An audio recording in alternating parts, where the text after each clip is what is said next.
So hello and welcome to another Budget Model Railways video on my harbour layout, and this week we're going to look at buildings. I've got quite a bit done, as you can see from the photo. So that's my station building and my harbour master's office. So I thought it might be interesting. I'll just give you a few pointers on really where I get my ideas from and how the buildings kind of evolve. So you'll have seen this book before, Miniature Building Construction by John H. Ahern, which is really the kind of seminal work on it. If you can get one for a sensible price, I paid £1 for mine, but they're often about £10, but it is a really good book. And in here is this illustration, which was a harbour office, and I've always liked that illustration. So when I got to do a harbour, I decided to build a representation of it, which is what I've done there. Now that's really actually quite simple. It's foam board and mounting card, and even things like the detail work up the top here. On the edge of mounting board, where they picture framed with it, you get this chamfer. And so obviously that's given me the bit of detail there. But it's really not that difficult. These are skewers with paper wrapped round them. And the windows are done my usual way, which is self-adhesive labels on black card and sellotape. And the door came off a super quick building, as did the pavement. But quite a nice, simple and effective building. I had no ideas for the station other than I wanted to do the overall train shed, but I was so pleased, if you like, with the idea of the harbour office that I did what the railways did in real life. So what I should have done is a nice simple quick station building, which is what they should have done on the real railways. But what they tended to do was get very carried away and build big ornate station buildings to show how prosperous the railway was going to be. And I've ended up doing the same thing. So this is my big station building. The roof isn't fixed yet, so that's why there's gaps in it. And it was relatively simple. I designed it in stages. So I designed the square station building with obviously the detailing. That's going to be a poster board. Relatively easy to design because that's the space I've got. So that's your starting point for designing your building. You then simply, floors are about 4 centimetres, doors are 2 centimetres by 3 centimetres. I've got some windows left over from kits, so the windows were cut to fit that. Once I'd built that part, or started planning that part, I realised that I could get that little part there, which will be the toilets, because I've got this bit here. I wasn't sure about the train shed, so I actually left the station building in situ for a while and looked at it. And then I decided I wanted to build the train shed after all, because I had some nice comments from people. So the first thing I did was build this wall, the outside wall, and then a wall to connect it to the station. And then I wasn't too sure, so then I put the little low wall in at this side, and then from there really the idea evolved. Well, how about having this open, which would enable me to see more of the locos, and then the roof worked from there. So the roof trusses are just mounting board, cut, double thickness, nothing too complicated, but I have carried all the detailing on inside, and that's going to be painted then the same colour as this, and it'll look like the railway built the harbour office and the station at the same time. So the other buildings then, I've got a little goods shed, cold store, and that's going to go in there. And again, quite simple. The dimensions are worked out from the space that I've got available. I'm going to continue it and make it out the same stone embossed phallus sheets that I'm going to use for this. And the idea of that is just that they'll be able to run some wagons in for goods that needed to be kept out of the weather, which is what these were for, and for my fish traffic. I should say with the station building that that's going to be a glass roof. So there'll be some framing if you like, but I'll find some sheets of clear. I think I've got some off a shirt or something that I got, so I'll use that and we'll put some more framing on. But I wanted to show you this unpainted so you can see some of the ways that I've worked on it. You can see my pencil marks and things like that, but it's really rather nice. Ironically, it's the biggest building I've ever built on the smallest layout I've ever built, which is a bit bizarre. Cost wise, I get this as bags of offcuts from a picture framers, and I get a big bag for about £4, and I've used the equivalent of about 4 sheets, so about £2.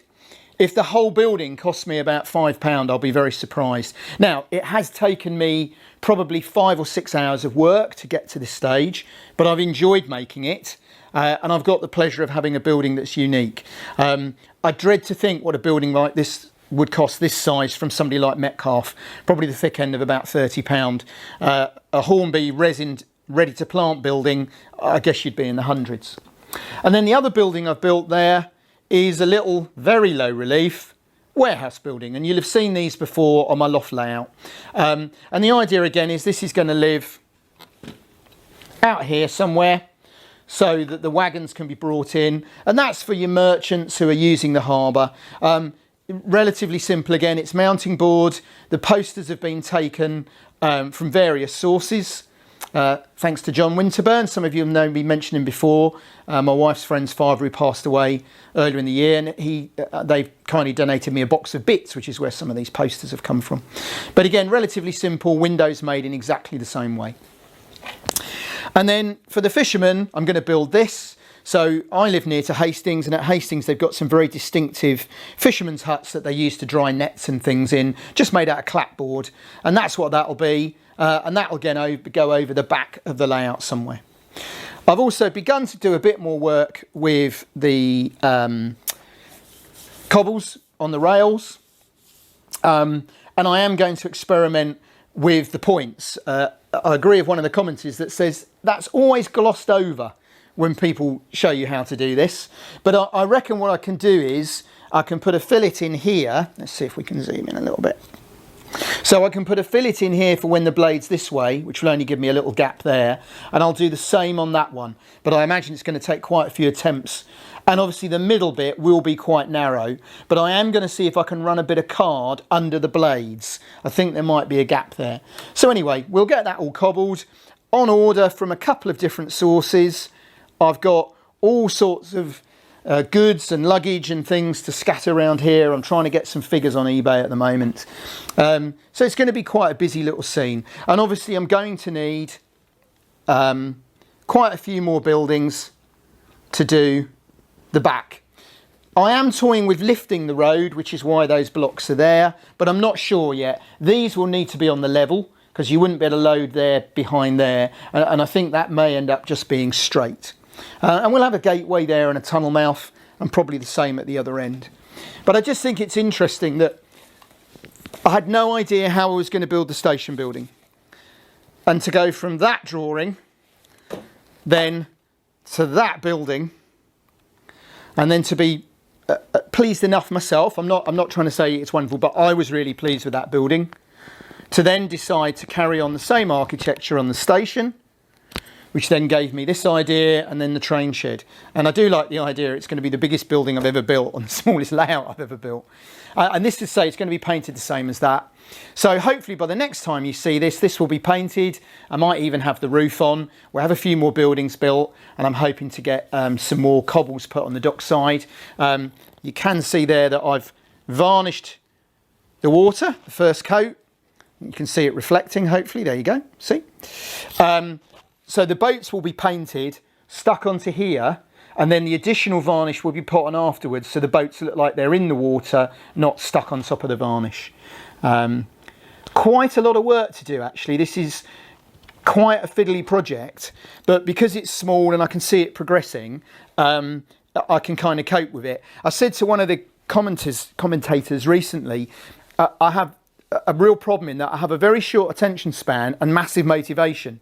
So I get very enthusiastic about things, but unless they move quite quickly, I go off them quite quickly and I go on to other projects. It's probably I don't know, I dared to say what the title it would be given now, but I'm sure if I was younger I'd be getting all sorts of therapy for it. But it is an interesting problem of mine. I do get highly motivated over very short periods. So projects like this, where although there's a lot to do, I can see it progressing, work quite well for me. And I have to admit, inordinately pleased with my station building.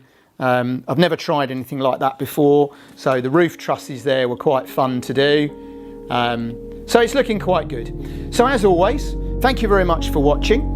Thank you very much for commenting and enjoying. And whatever you do with your model railways, do what you want to do and have fun with them. And we'll talk to you again soon. Thank you as always.